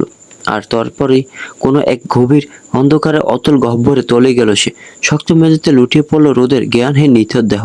সাদা সিলিং এর দিকে তাকিয়ে রোদের প্রথম মনে হলো পৃথিবীটা বদ্ধ স্থির। নাকে করা অ্যান্টিসেপটিকের গন্ধ আর বাম হাতের পিঠে বিকে থাকা ক্যানুলা দিয়ে ধীরলয়ে শরীরে প্রবেশ করা স্যালাইনের শীতলতা তাকে মনে করে দিল সে কোথায় আছে। পাশে অর্পিতা বসেছিল। রোদের চোখের পাতা নড়তে দেখে সে দ্রুত এগিয়ে এলো। রোদ, এই রোদ, তাকিয়ে দেখো আমার দিকে। তুমি কেমন বোধ করছো? রোদের শুকনো ঠোঁট দুটো শুধু একটা নামে উচ্চারণ করতে চাইল, আকাশ। অর্পিতা রোদের চুলে হাত বুলিয়ে শান্ত করে বলল, এখনো আইসিইউতে আছে। তুমি তো একদম জ্ঞান হারিয়ে ফেলেছিলে। ডাক্তার বলেছে মেন্টাল শক আর স্টেজ থেকে প্রেশার ফল করেছে। একটু সুস্থ হও, তারপর নিয়ে যাব। রোদ উঠে বসতে চাইলে অর্পিতা ধরে সাহায্য করে। রোদ সোজা হয়ে বসে। অর্পিতা বেডের এক পাশ একটু উঁচু করে দেয়। ঠিক সেই সময় জামশেদ ভাই সেখানে এসে উপস্থিত হয়। রোদকে চেতনায় দেখে এগিয়ে এসে উদ্গ্রীব হয়ে জিজ্ঞাসা করে, রোদ, বোনটি কেমন আছো এখন? কোনো সমস্যা হচ্ছে কি? রোদ জামশেদ ভাইয়ের দিকে নিজের ক্লান্ত চাহনি নিয়ে তাকায় আর বলে, সমস্যা হচ্ছে না জামশেদ ভাই। ডাক্তার আর কিছু জানিয়েছেন? না, এখনো কিছু বলেনি। অবজারভেশনের তো এখনো পুরোপুরি 5 ঘন্টা হয়নি। জামশেদ ভাই, রোদের ক্ষীণ করুন স্বরের ডাক। জামশেদ ভাই বিচলিত হলেন আর একটু এগিয়ে এসে জিজ্ঞাসা করে, কি হয়েছে বোনটি বলো?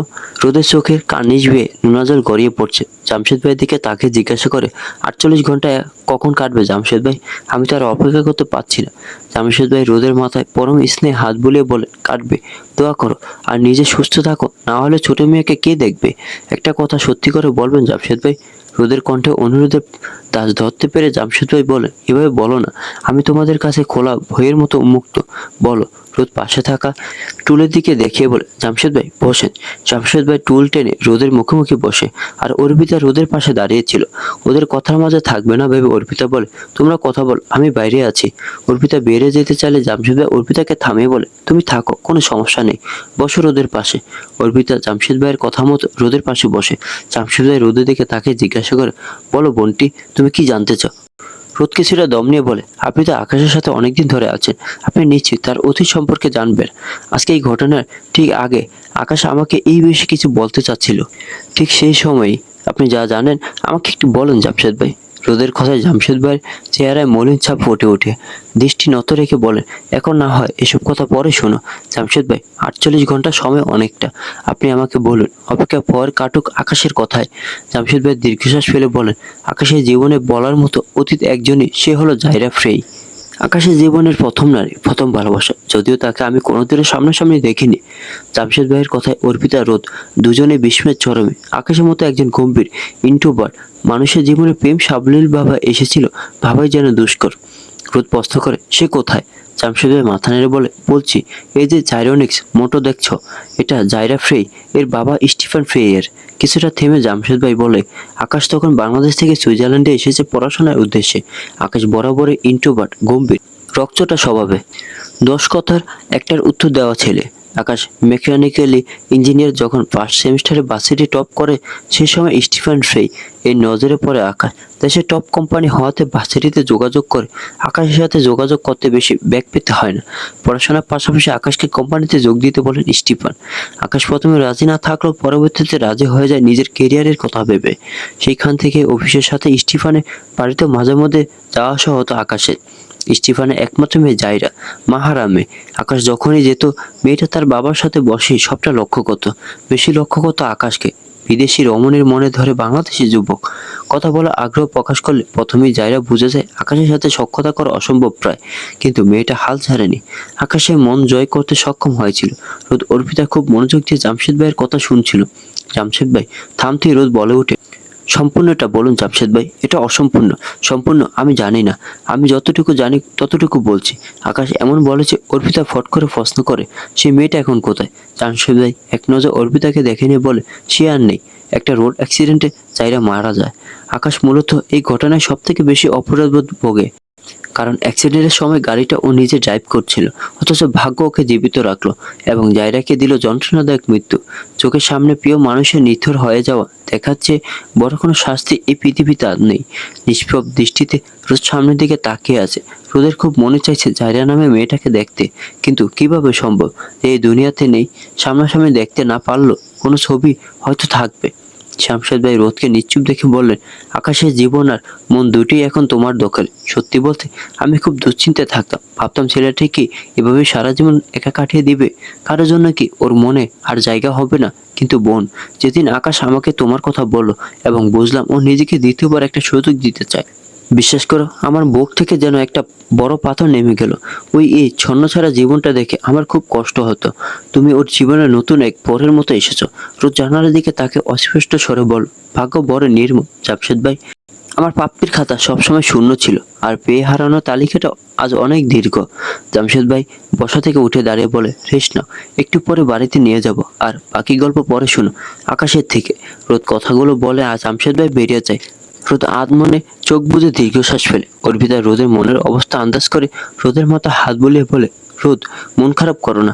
স্যারের জীবনে তুমি ছাড়া আর কেউ নেই, এতটুকু বুঝেছি। স্যার তোমাকে অনেক ভালোবাসে। অর্পিতার কথায় রোদ চোখ বন্ধ করে রেখেই বলে, মন খারাপ কেন করব? অতীত থাকতেই পারে, আর সেই বিষয়ে অভিযোগ করা ঠিক না। মৃত মানুষের উপর অভিযোগ রাখতে নেই অর্পিতা। বাড়িতে চলো, ফ্রেশ হয়ে খাওয়া দাওয়া করে তারপর আবার আসবে। অর্পি, বলো, উনি সুস্থ হয়ে উঠবে তো?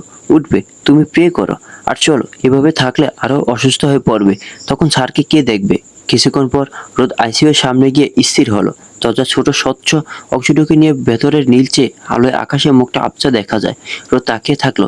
ওর মনে হলো আকাশ যেন এক গভীর ঘুমে মগ্ন, আর রোদ বাইরের এই পৃথিবীতে একা জেগে দাঁড়িয়ে আছে, একেবারে নিঃসঙ্গ, একা। রোদের সাথে অর্পিতাকে জোর করে জামশেদ ভাই ধরে এনেছেন। একা থাকলে রোদের মানসিক অবস্থা আরো খারাপের দিকে যাবে সেই আশঙ্কায়। একা থাকলে মানুষের মস্তিষ্কে বিচরণ করে হাজারটা ভাবনা। সেই ভাবনা আরো জোরালো হয় যখন আমাদের পারিপার্শ্বিক অবস্থা খারাপ হয়। সেই সব বিবেচনায় রোদকে একা রাখা সাহস হলো না। ফিওনা থাকলো এতটা চিন্তা করতে হতো না। ফিওনা আর নিক পাশের শহরে গিয়েছে ওদের ফ্রেন্ডের ওয়েডিং উপলক্ষে। যদিও খবর পাওয়া মাত্রই দুজনে রওনা দিয়েছে, কিন্তু পৌঁছাবে সকালে। পেন্ট হাউসে ঢুকতেই অর্পিতা চোখ জোড়া যেন বিস্ময়ে বিস্ফোরিত হবে এমন অবস্থা। এতদিন যেমনটা হলিউডের মুভি বা সিরিজে দেখে এসেছে, তেমন বাড়ি বাস্তবে দেখতে পেয়ে অর্পিতা যখন পুরো পেন্ট হাউস দেখতে ব্যস্ত, সেই সময় রোদ বলে উঠে, অর্পি, উপরে আমার ঘরে চলো। রোদের গলার আওয়াজে ঘোর কাটে অর্পিতার। রোদের দিকে তাকিয়ে বলে, তুমি ফ্রেশ হয়ে নাও, আমি এখানেই আছি, নিচে ওয়েট করছি, তুমি যাও। এখানে কেন বসবে বলো? তুমি যাও, চিন্তা করো না, ভালোভাবে একটা শাওয়ার নাও, আমি আছি। রোদ আর বেশি জোরাজোরি করে না অর্পিতাকে। অর্পিতাকে বসতে বলে রোদ নিজের ক্লান্ত বিধ্বস্ত দেহটাকে টেনে উপরে নিয়ে আসে। ফিঙ্গারপ্রিন্ট দিয়ে দরজা লক খুলতে আকাশের গায়ে সেই মৃদু কিন্তু তীক্ষ্ণ পারফিউম গ্রান মুহূর্তে রোদের হৃৎপিণ্ডের স্পন্দন থামিয়ে দিল এক পলকের জন্য। আলমারি, বিছানা চাদর কিংবা আকাশে ফেলে যাও শার্ট, সবকিছুতেই আকাশ মিশে আছে, শুধু মানুষটাই কাছে নেই। এই চেনা ঘরে আকাশ নেই, অথচ তার উপস্থিতি প্রতিটি কোণায় চিৎকার করে জানাচ্ছে তারই কথা। এই বৈপরীত্য রোদকে মানসিকভাবে ভেঙে চুরমার করে দিচ্ছে। রোদ ধীর পায়ে এগিয়ে যায়, নিজেকে পাক পবিত্র করে ক্লোজেট থেকে জায়নামাজ খুঁজে বের করে মেঝেতে বিছিয়ে নেয়। 2 রাকাত হাজতে নামাজ পড়ে মুনাজাত করে। শুধু একটাই চাওয়া, নিজের স্বামীকে সুস্থভাবে ফিরে পাওয়া। চোখের পানিতে ভিজে ওঠে রোদের ওড়না। মুনাজাত শেষ করে রোদ যখন চোখ মুছল, হুট করে ঘরের ভেতরে ভারী বাতাসটা যেন কিছুটা হালকা মনে হলো রোদের কাছে। বেডের সাথে মাথা এলিয়ে একইভাবে বসে রইল, ক্লান্ত, পরিশ্রান্ত ও বিধ্বস্ত। বন্ধুরা, আজকের গল্পটি এ পর্যন্তই। যদি গল্পটি ভালো লাগে তাহলে ভিডিওটি লাইক করুন, আর গল্প সম্পর্কে কোনো মতামত জানানো থাকলে কমেন্ট করতে পারেন। আর এই গল্প পরবর্তীতে কি ঘটে তা জানার জন্য এবং এরকম আরো সুন্দর সুন্দর গল্প পাওয়ার জন্য আমার চ্যানেলটি সাবস্ক্রাইব করে বেল আইকনটি বাজিয়ে রাখুন। ধন্যবাদ।